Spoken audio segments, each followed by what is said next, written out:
welcome to this recap edition of the Influential Personal Brand Podcast. Rory Vaden coming to you solo, recapping this epic interview with Dan Thurmon, and I'm covering for AJ to on this one just by myself. But I've known Dan for so long. It's fun to get to go back and listen to this and kind of analyze and break it down and give you my top three highlights. And there was so much going on in this interview. You know, we released these podcasts also on our YouTube channel. It's actually not on the Rory Vaden YouTube channel. It's on the Brand Builders Group YouTube channel. And usually some people like to watch because you see the facial expressions, but this one was crazy because there were a lot of visual components of it, which we tried to talk out for you visually. But anyways, so to dive in to the top three takeaways. So first of all, I thought the mindset to pivot, and these were three mindsets that were my big takeaways from Dan and from that interview. And the first mindset is the mindset that it takes to pivot. And I loved the actual content that he was sharing, which is from his actual content that he teaches in his virtual keynotes. This idea that when things become uncertain, we can falsely feel uncertain about everything. And it's like when there's change, not everything is changing. There's a couple things that are changing, but we sort of have this, if we're not careful, we have this mental mushroom that we allow ourselves to do, right? It's if you don't have a disciplined mind, if you allow your mind to just run, it'll run towards the negative. It will become just over exaggerated and consumed with all of the negative possible outcomes. And I remember talking about this with Lewis Howes one time when I was interviewed on his podcast, actually the most recent time I was on there. And we were talking about how with successful people, there's still always like this fear, no matter how successful you get, there's like this fear that not just that you'll fail, but that somehow you'll fail so much that you'll just become like homeless living on the street. It's like this deep rooted insecurity that drives someone to be so successful is always there. And it can get so out of control that like you just, when something goes wrong or doesn't work out, or you don't get number one, or you're not perfect, your mind immediately freaks out and is like, oh my gosh, I'm going to end up homeless. Right. And it's like, you're so far away from that, even though things might be changing and you might not be winning, or you're just dealing with uncertainty. And I thought that was super powerful that, Dan was reminding us that even though you're uncertain about some things, you don't have to be uncertain about everything. And you can have faith in yourself, and you can have faith in your ability that your entire life you've had to learn how to operate in new environments. Your entire life you've had to learn new ideas and new skills, and maybe work in new jobs or in new markets or verticals or industries, and you've been able to figure it out. So why do we become so scared and overwhelmed and frightened and stressed and anxious when we face a little bit of change in our life, knowing that our entire life up to this point has been embracing change and learning new things?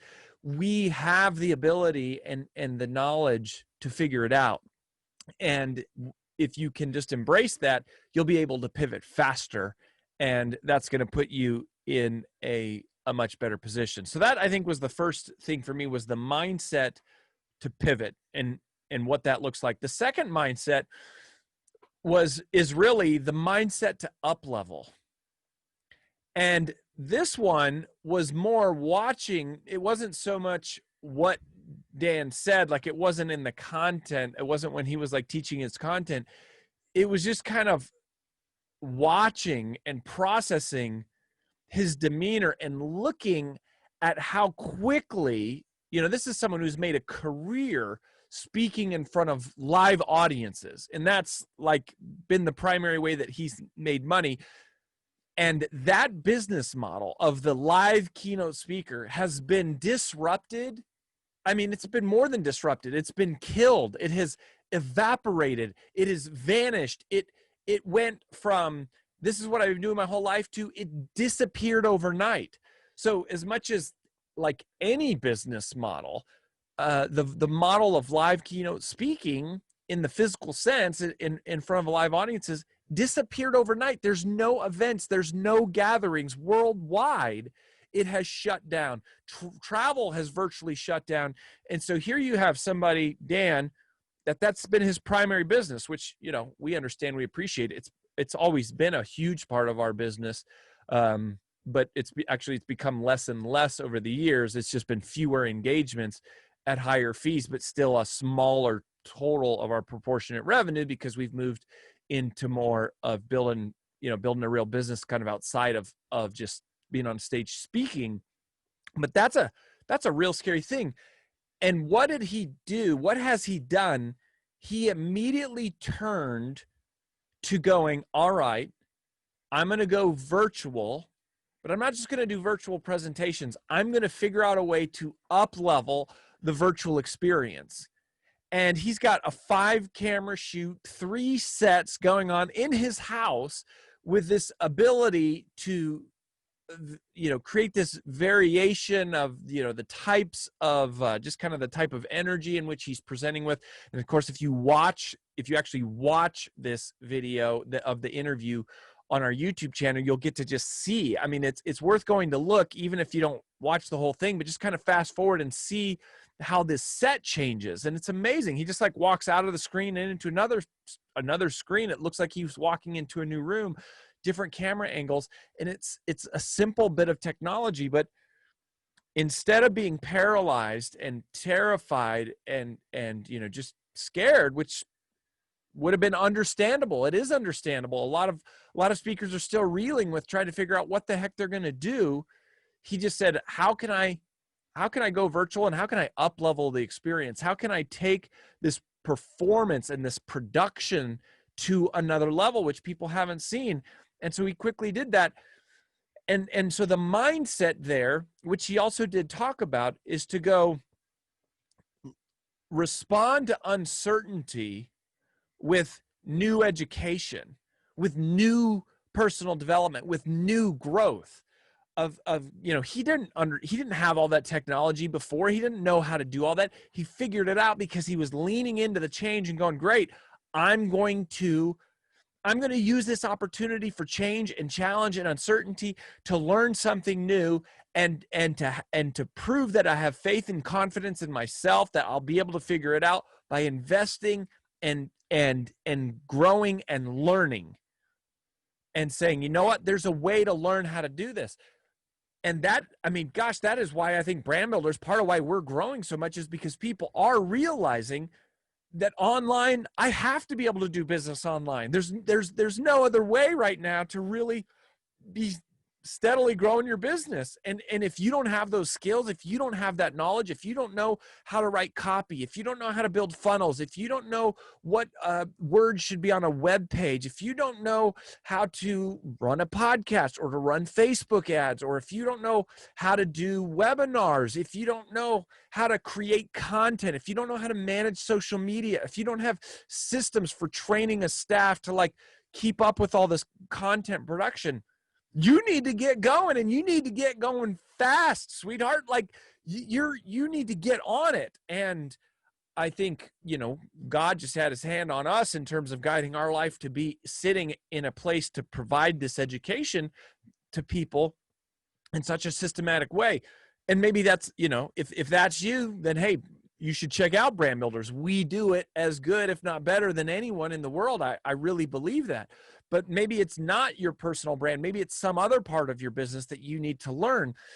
The point is, and what I took away from Dan, both in what he said and what he modeled, is that you respond to uncertainty with personal growth, with personal development, with education, with learning, with knowledge, to go, all right, I'm going to adapt. I'm going to grow. And that's not what most people do. I mean, let's be honest. Most of us want to hang on to the old days. We'd rather sit around and commiserate about how things used to be and about how I wish it was the way it was and how hard it has been on me, versus going, I'm going to educate, I'm going to indoctrinate, I'm going to learn, I'm going to develop, I am going to grow. And knowing that as I do that, as I push myself to develop and to grow and to learn, out of that will come confidence and ability in the face of uncertainty, which of course is true because there's always opportunity. Every problem creates new opportunity.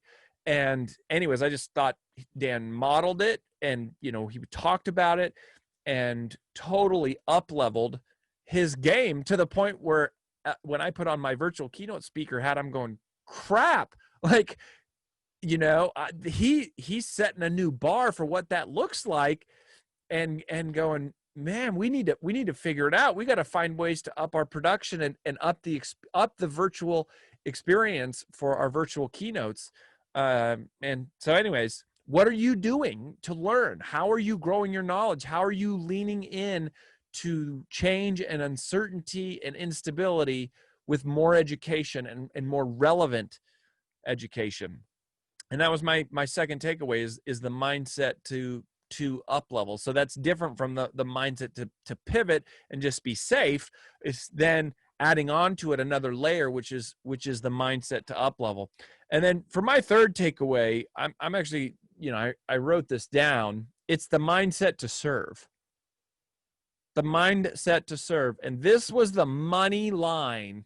Like this was the focal point for me of the entire interview. And he said, if I can scale giving and helping on a global level, that is the type of success I don't even have to monetize. Think about that for a second. If I could make worldwide impact, that is enough significance and value in my life that I wouldn't even have to monetize it. And so that's why he's doing it. You got this 50-year-old guy on TikTok going viral because he's not trying to figure out how do I suck the most money out of my audience. He's figuring out what can I do that would give value to them? What would entertain them? What would educate them? What would encourage them? What would inspire them? What would teach them? What would bring them a bright spot in their day in a difficult time? And we say it, we talk about it, we say things like, you never feel fear when the mission to serve is clear. But when you look at people like Dan, they're living it, they're doing it. And I think it's like, how many ultra performers do you have to hear talk about that extreme level of commitment to service before you really believe and adapt and buy into the idea that I'm going to serve my audience? Like, that is what I'm trying to do. I will let the money follow. I will trust that the money will follow. I'll have faith that the money will follow. But what I'm going to focus on is not the money. I'm going to focus on the impact. I'm going to focus on the service. I'm going to focus on making a difference. I'm going to focus on delivering value to people that I'm not even paid for. And once that switch flips, you can't be stopped.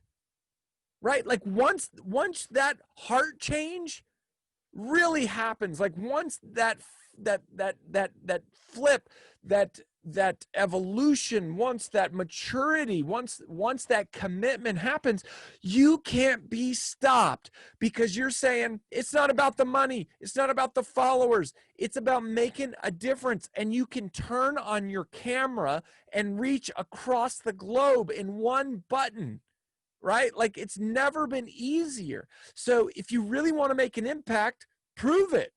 Turn on the microphone, turn on the camera, pull up Canva and make a post, type a caption. But like, if that's what it's about, do it. make an impact, and trust and know that the money's going to follow. And look, Dan's one of the highest paid speakers in the world. And he doesn't know what life is going to look like in a post-COVID area. That's all still like sorting itself out. But you see him living that commitment to service in the midst of uncertainty. And and you watch it from outside and you go, of course he's going to win. He's focused on how can he up-level the experience for his customers? How can he pivot quickly? How can he make a difference?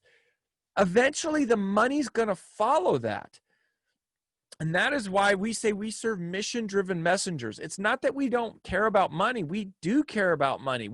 We're good at making money. We consider it important, but it's about the impact and the mission first, and trusting that if I serve enough people for a long enough time, I will eventually make money.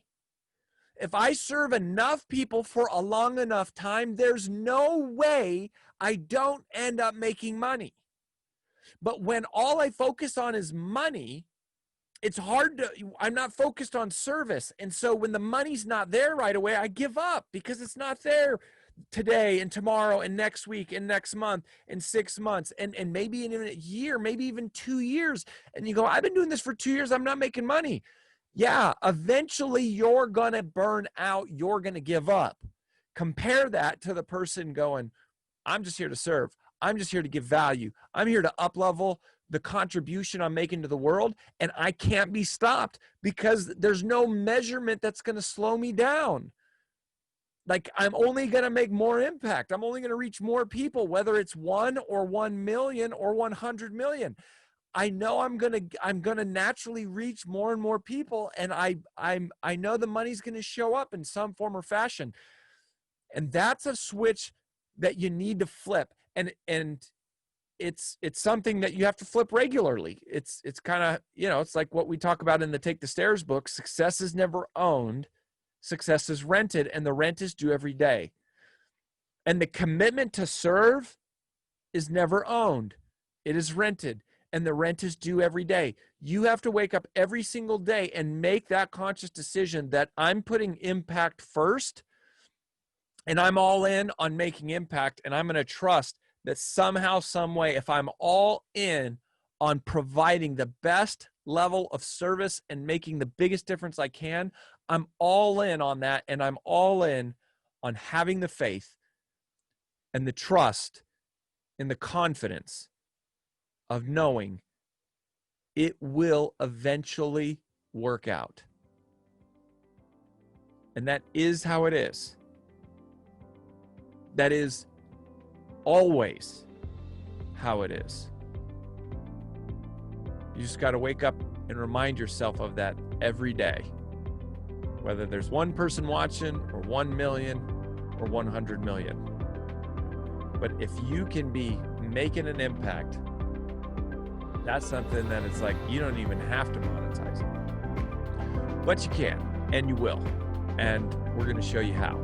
So thank you for hanging around here. Hope you enjoyed the interview with Dan. I loved it. If you hadn't listened to it yet, go back and listen to it and just see if you can catch the mindset of what it takes to pivot, to up level, and to serve.